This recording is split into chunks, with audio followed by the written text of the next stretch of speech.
Ma tahay qof ka cabanaya xanuunka murqaha, seedaha, lafaha iyo kala-goosyada? Waana mid laga dareemo meelaha danqada. Assalaamu calaykum axbaabii meel walba aad joogtaan waa idin salaamay. Kusoo dhawaada channelka Dr. Sujiya. Mawduucan maanta wuxuu ku saabsan yahay xanuunada laga dareemo murqaha, khaasatan lafaha, seedaha iyo kala-goosyada oo badanaa danqada. Intaynu gudagelin muuqaalkeena maanta, fadlan haddii aad ku cusub tahay channelka subscribe ii saar. Haddii aad tahayna asxaabtii hore nala joogtayna ee muuqaalka la garay una sii share qaar ka mid asxaabtaada waad ku mahadsan tahay. Haddii aan sii gudi karo muuqaalkeena maanta, haddaba dadka Soomaalidu waxa ay aaminsan yihiin qofka haddii uu qabo 12 meel oo danqanaysa laga 11 ka mid ahna ay kicinayaan xanuunada baahsan ee jirka. Haddaba dhakhaatiirtu waxay tijaabiyaan imisa meel ayay ka dareemayaan xanuun marka la riixo. Waxyaabaha caanka ah ee kiciya xaaladahan waxaa ka mid ah: 1. Xanuun laga dareemo qaybta dambe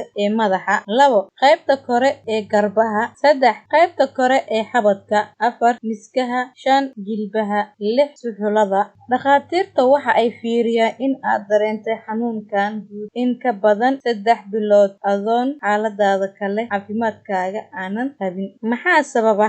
Cilmi-baarayaasha caafimaadka iyo dhakhaatiirta si buuxda uma oga waxa sababa xaaladan loo yaqaano jir xanuunka. Hase yeeshee, waxaa la aaminsan yahay in ay soo dhowdahay xilligii la ogaan lahaa waxyaabaha loo aaneynayo in ay sababeen kor xanuunka ama jir xanuunka. Si walba ha ahaatee, waxyaabaha loo aaneeyo waxaa ka mid ah: 1. Infekshanka. Infekshanno hore qofka ugu dhacay ayaa sababi kara xaaladan. 2. Hiddaha. Inta badan xaaladani waxay ku dhex wareegtaa qoyska. 3. Dadka la soo darista jugta jirka ama dhaawacyada ayaa la aaminsan yahay inay dareemi karaan xaaladani. 4. Walwalka. Walwalka waxa uu leeyahay saameyn waqti dheer ku qaata jirka. Haddaba xaaladani ma tahay mid lala tacaali kara lagana hortagi kara? Haddaba 7 hab oo looga hortagi karo jir xanuunka haddii aad samaysidna aad ku guuleysanaysid insha Allah. 1. Waxaa ka mid ah fiisioterabiyada jirka ayaa ka mid ah. 2. In jirka lagu sameeyo toobin. 3. In uu qofku markasta